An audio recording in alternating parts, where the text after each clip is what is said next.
Cuisine to Kill For next on the Paranormal Podcast with Amy Bruni.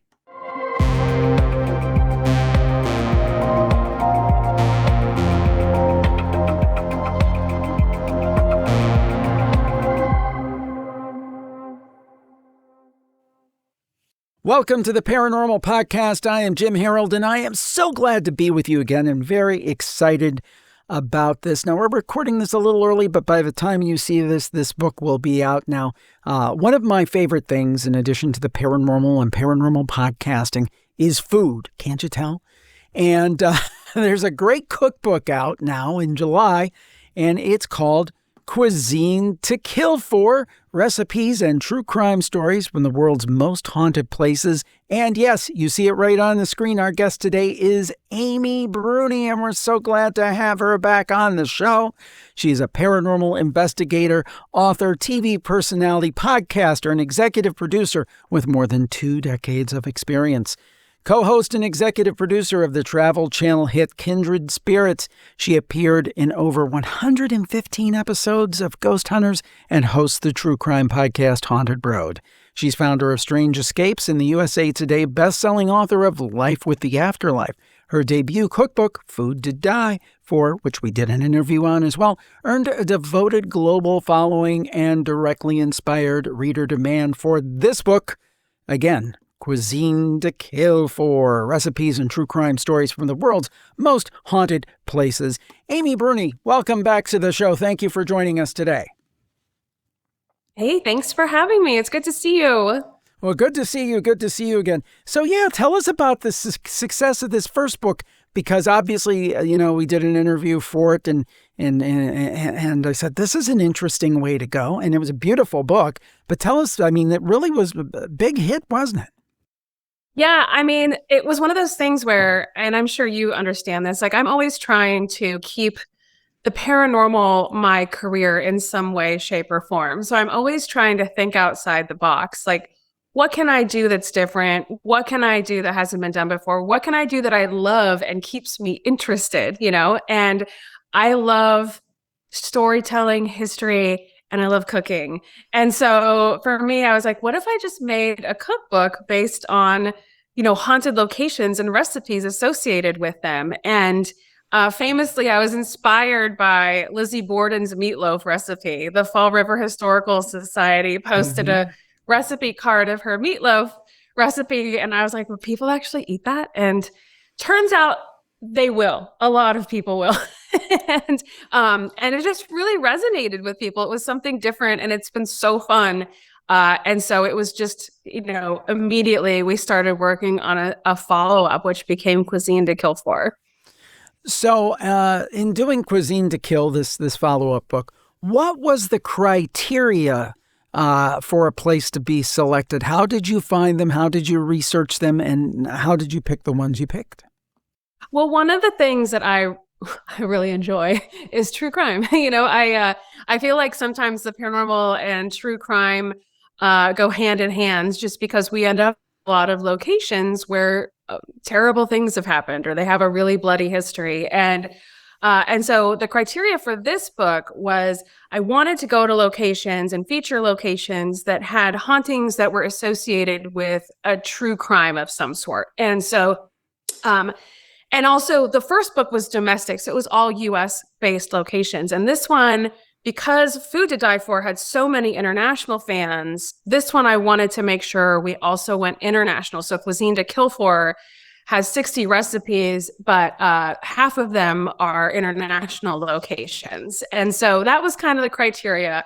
A bloody history, some sort of recipe that we could make at home associated with it, and ghosts. And, international is great too. So it was hard to narrow it down, but we came up with some really great places. Well, it's one of those things I've always believed that there is kind of a Venn diagram between true crime and the paranormal. And there's definitely an overlap. In fact, for many years, I did a true crime show. I did about 240 episodes. And the funny thing I put it in my Plus Club when I first started in 2012, probably 2011, 2012, before Serial. And that was a huge mistake. Instead of being a paranormal podcast guy, I might have been the true crime guy if I would have made that out in the open. But, we all make mistakes. But anyway, but I do think there's a Venn diagram and there is an overlap between true crime and the paranormal. Now, I want to ask you about that. I want to double click on that, as the kids say. In terms of the mechanism, I've always believed that places that have a lot of energy during life tend to be haunted. Hospitals, asylums, theaters, I think are a big one. Hotels, where there's a lot of emotion, a lot of energy going through. What do you think is the mechanism behind a location of a crime, a murder, something heinous, those kinds of things? What's the mechanism behind it becoming, or do you think behind it becoming haunted? Well, I think that anytime you have some sort of tragic event that kind of, and again, this is all my theories, of course, I never speak in absolutes, but I do think that when you have a tragedy, or even in some of these locations, you have more than one tragedy or build up emotionally to a tragedy, like that somehow makes some sort of imprint on a location. And I think sometimes that energy causes some sort of activity or haunting. But then I think you double up on that and you have people who are so fascinated with what has happened in these locations that they go in time and time again and they're thinking about what happened there. They're thinking about the tragedy. They're thinking about the murder or whatever it was that happened. And they're bringing that energy with them, that kind of nervous curiosity. And I think that also kind of can make some sort of imprint on a location, right? I hate defining people by their end. And so I really do try when I go into these locations to focus a lot on how these people lived before this horrible thing happened, because I know, you or I, we wouldn't want to forever be remembered by, a few seconds that resulted in our murders. Sure. We'd like to be remembered for how we lived. And so I really do try to push that as an investigator.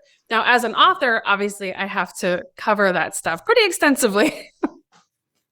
Now, it's interesting because something you just said resonated with me. I was just talking to my wife about this a week or two ago, and the topic of Rob Reiner came up. And, all the great work that he did in film, television, also a great director, excellent actor. And unfortunately, as time goes on, those of us who were exposed to all of his great work, This Is Spinal Tap, and of course, being on All in the Family, that's going to be overshadowed by his end. And that is, I think, and that's so sad. That's so sad. So you make an excellent point. He's the perfect example of that. And I actually didn't really think about that, it's quite tragic because he has such a body of work. Yeah. But yeah, he is going to be defined by that forever. And we're going to keep hearing about it. It's going to be in the news for months and months. Yeah, it's true. I thought it would be fun. I've got the index of the book here pulled up in front of me, and maybe just to talk about a few of the locations. And since this has an international flair, you start right off with the Paris Catacombs. Catacombs are always fascinating to me. You've got a very kind of rich tapestry, I think, there for a haunting. Can you talk to us a little bit about the Paris Catacombs?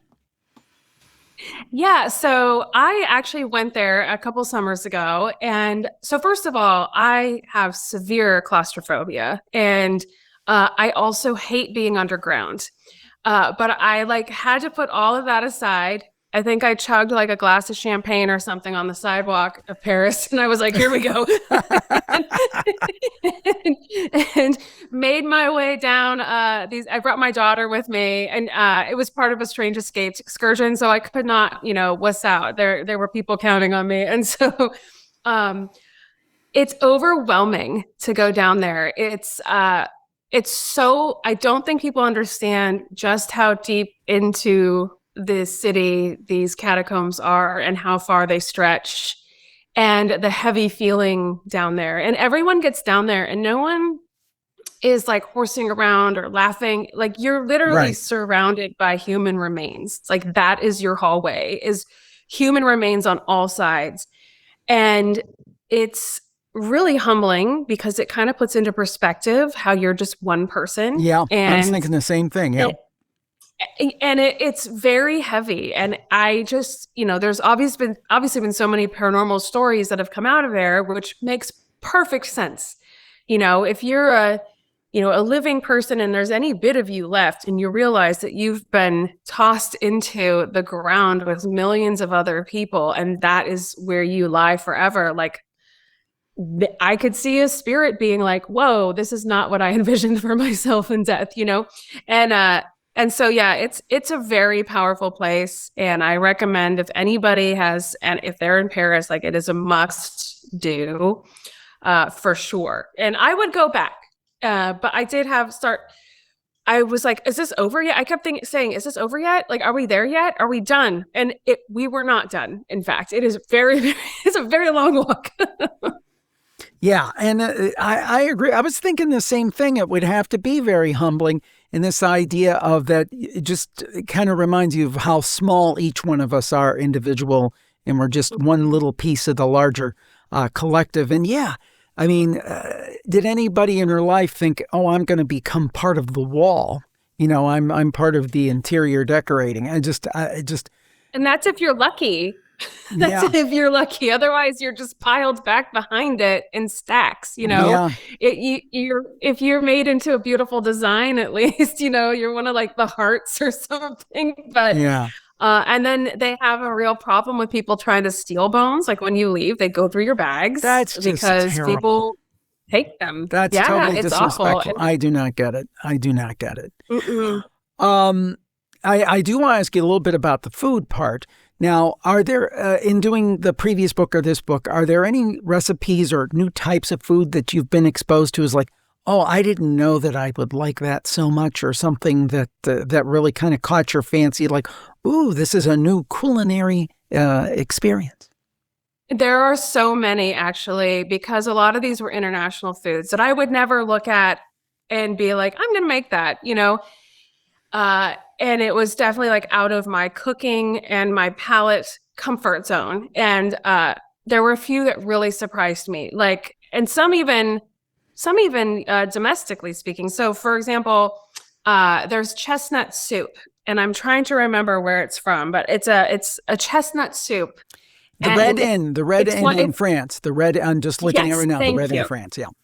Yeah, and that soup it's delicious. And it's like a bisque almost. And I also personally am pescatarian. So my writing partner, she would test all the meaty stuff. So she got the meat recipes and I got the fish and, vegetarian recipes. And so I was surprised by that. I was really surprised by, Penhurst Asylum, which we're very familiar with. I found a cookbook that was used by their cafeteria staff. And I went through it and I was looking for a recipe and I stumbled upon this recipe called shrimp wiggle. And I made it. And so the recipe I found was for 50 people, but I had to like tone it down, obviously. By the way, it was for 50 people and contained 50 shrimp, which means that each person got one shrimp in their meal. So, but it actually turned out to be one of our favorites. My daughter was like, she still requests it. So, just things like that really surprised me. And, you never know. So shrimp wiggle is a new favorite in our house. Yeah, and I got to think, sometimes you get into a rut where this kind of makes you break out of your comfort zone and try some things you wouldn't normally try. So it's kind of like a nice little side benefit to having super hit cookbooks. I would think. Exactly. Now, one I want to ask you about where I've actually been, and I've, again, it wasn't a paranormal investigation. It was just being a normal, run-of-the-mill, ugly American tourist. But the Tower of London.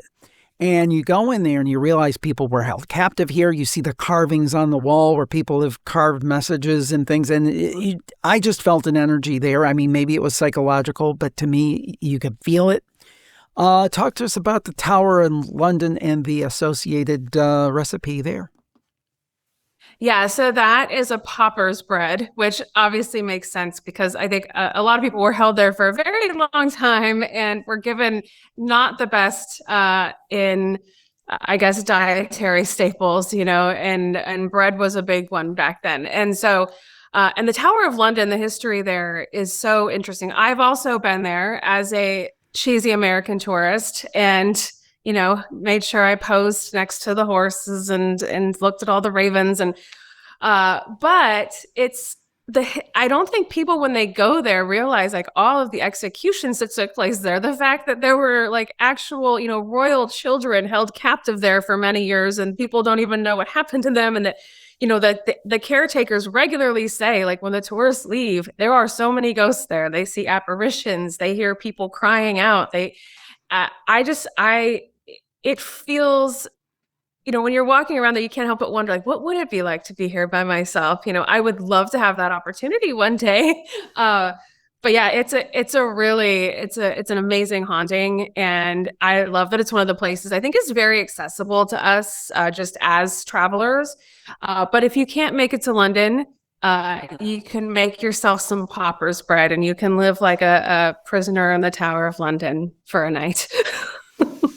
One that I saw here that caught my eye because I've never heard of it before, but this is the absolute best name for a bar I've ever heard.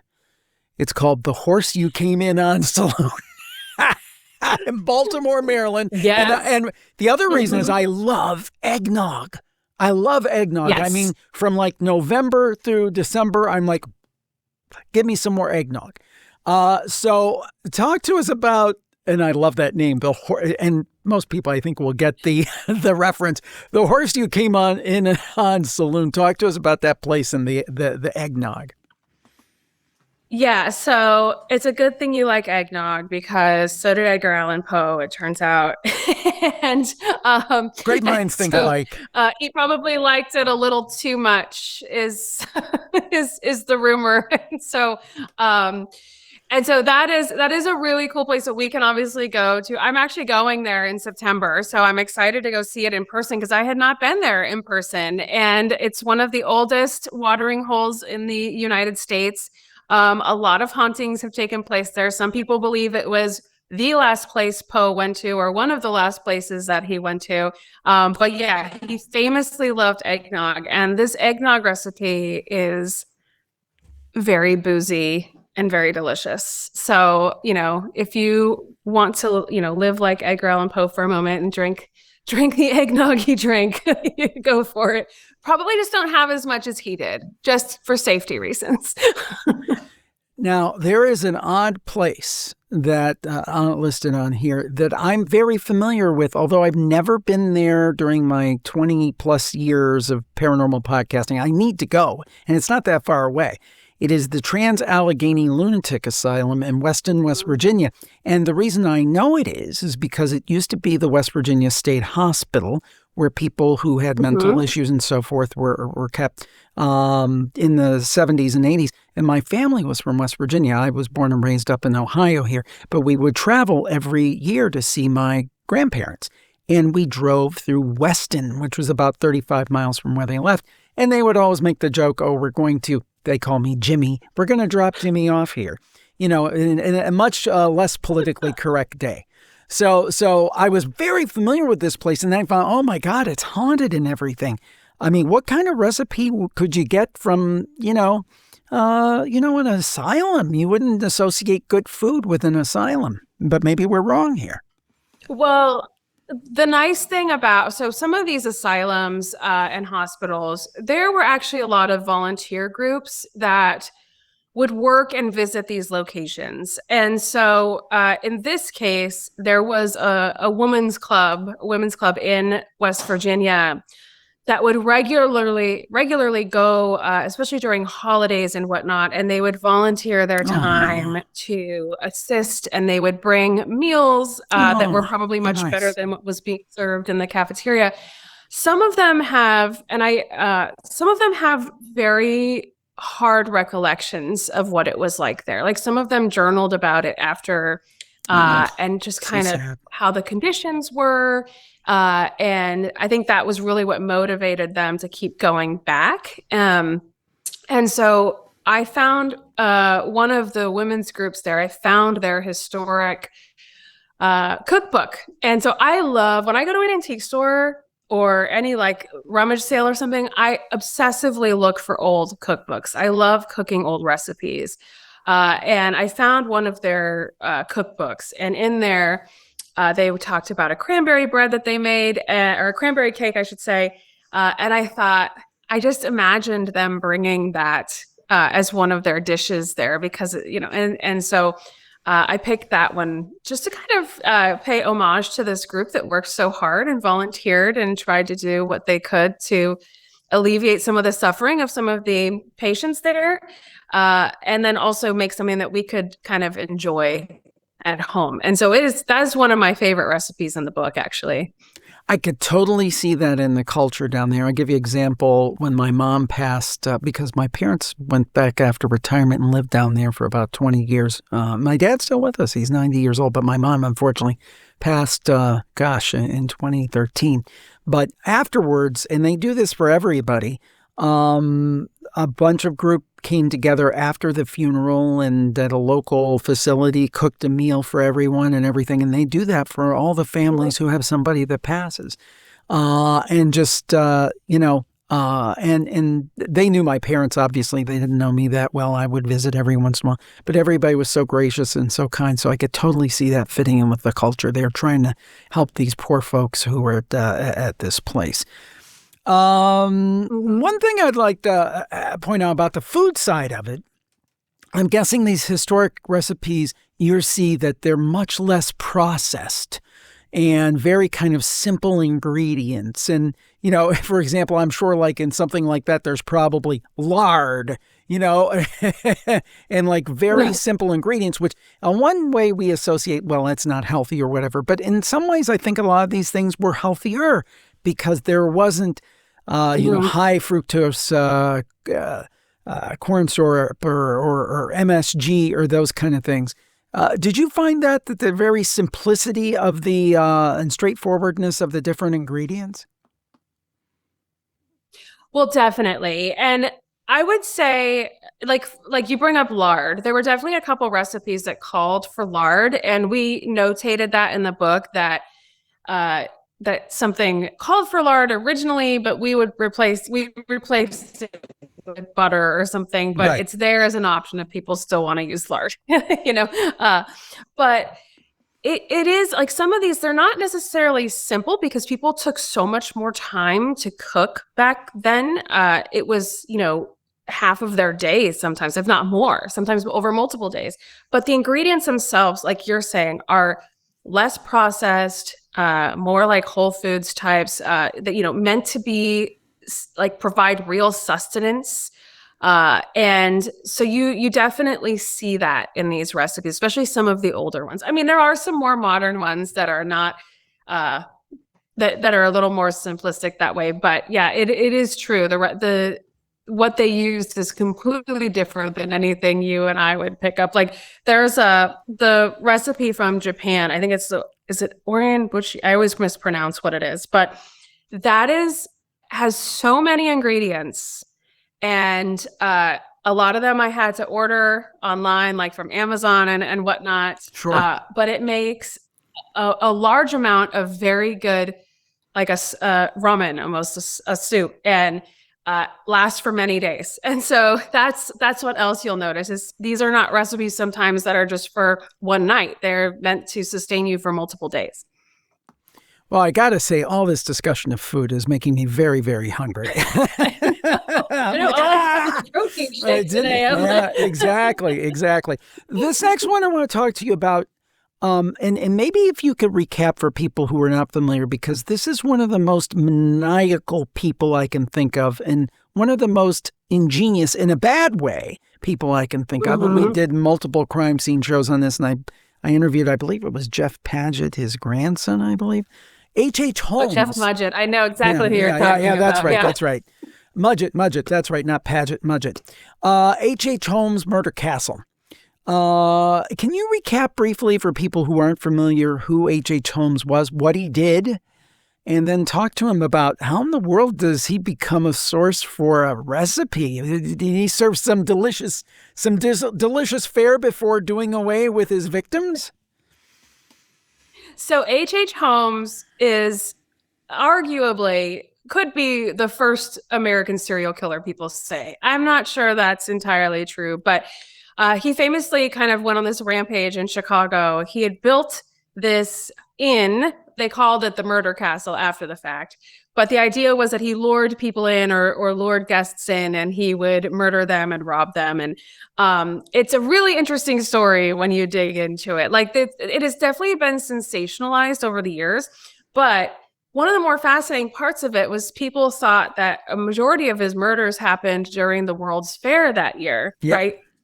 And so I really kind of love that dichotomy of like this town that is so excited to have the World's Fair there. And at the same time, one of the most horrific crimes in American history is taking place like right under their noses.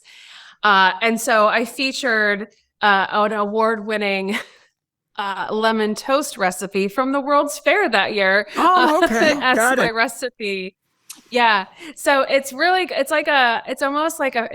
kind of the popular one. Everybody tends to like make that one first. I've noticed because it's very familiar. It's almost like a French toast, but it's got like lemon, obviously juice, but also like, why are my words not working? But lemon's essence and whatnot is it. It's very good.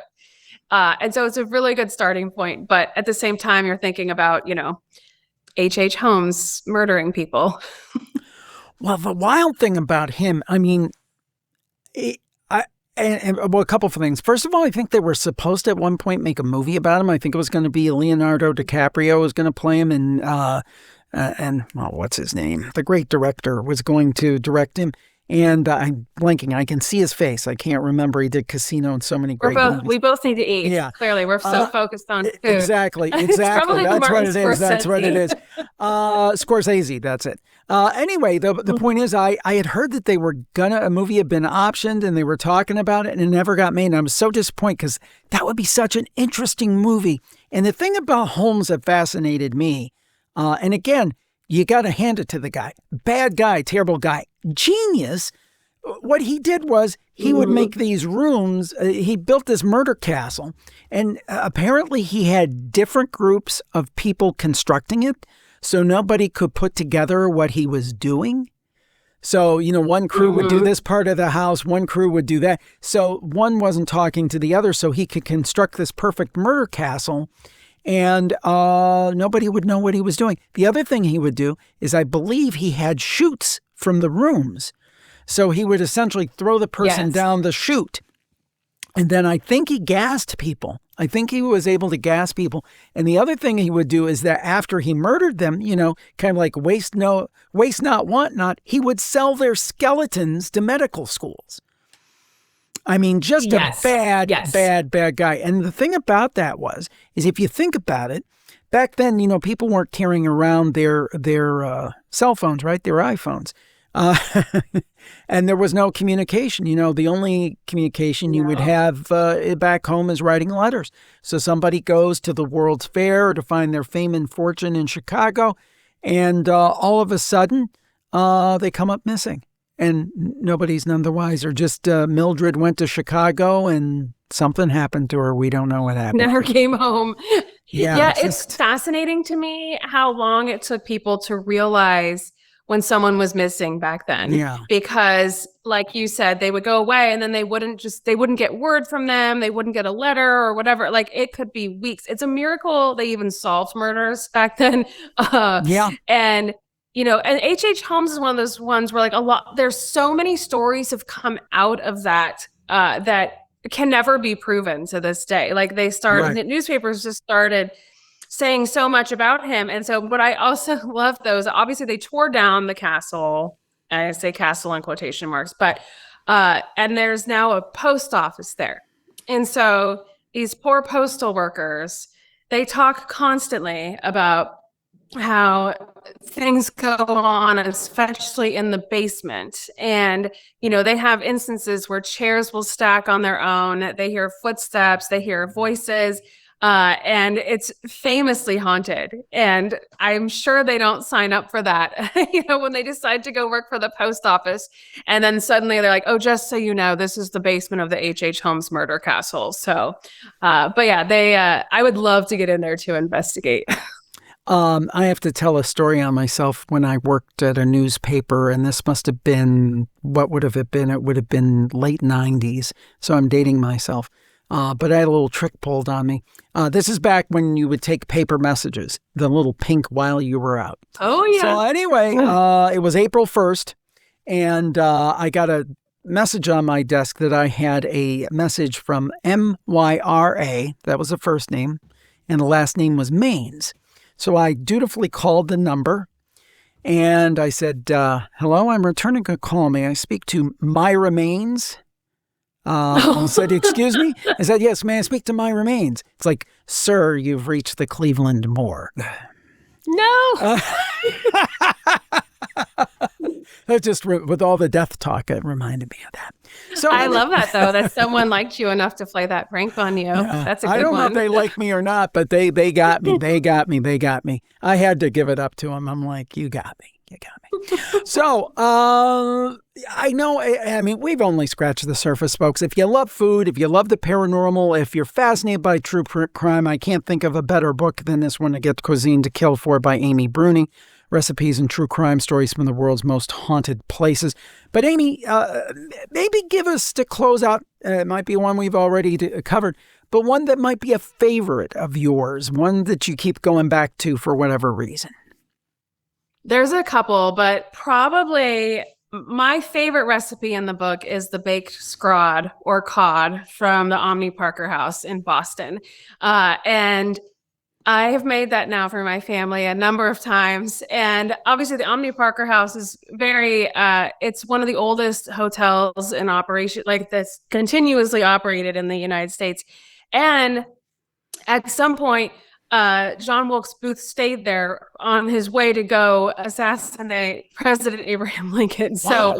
So there's a really interesting bit of history there. He was in town to see his brother in a play, no less, and then ended up going from there to assassinate the president. So it's also just reportedly haunted by a number of ghosts because it's a very old hotel in the middle of Boston. But that recipe is so good. And then the second one that really surprised me, and now my family is addicted to, is from the St. Francis Hotel in San Francisco, the coffee custard. And it's delicious. And that's one of those things. Now look what we've done to ourselves. Immediately after this interview, I'm going to run down to the kitchen and raid the icebox, as they used to say. Wow. Just starving right now. Everything sounds so good. That's why everybody needs to check out Cuisine to Kill For. You can make these things yourself and be entertained in the process. Recipes and true crime stories from the world's most haunted places. Our guest today has been Amy Bruni. Amy, people can get this book. This will be released after the book is out, so people can get it now pretty much everywhere fine books are sold, correct? Yeah, anywhere books are sold, it will be there, hopefully with Food to Die For right next to it. So if you don't have the first one, you can get both. And I also did an audio version. So if you'd like to listen to me tell you about these crimes and hauntings as you cook, feel free to partake in that as well. Excellent. Well, Amy, it's always a pleasure to speak with you. Continued success, and I'm sure this is going to be a huge hit, and congratulations on it. And I'm looking forward to trying out some of those recipes. Thanks again. And thank you for tuning in to the Paranormal Podcast. I appreciate it. I hope you enjoyed it as much as I did. And we'll talk to you next time. Make sure to follow us in all the places and share the show with a friend. Actually, text them a link, send them a link. That's how we get new people. We'll talk to you next time. Stay safe and stay spooky. Bye-bye.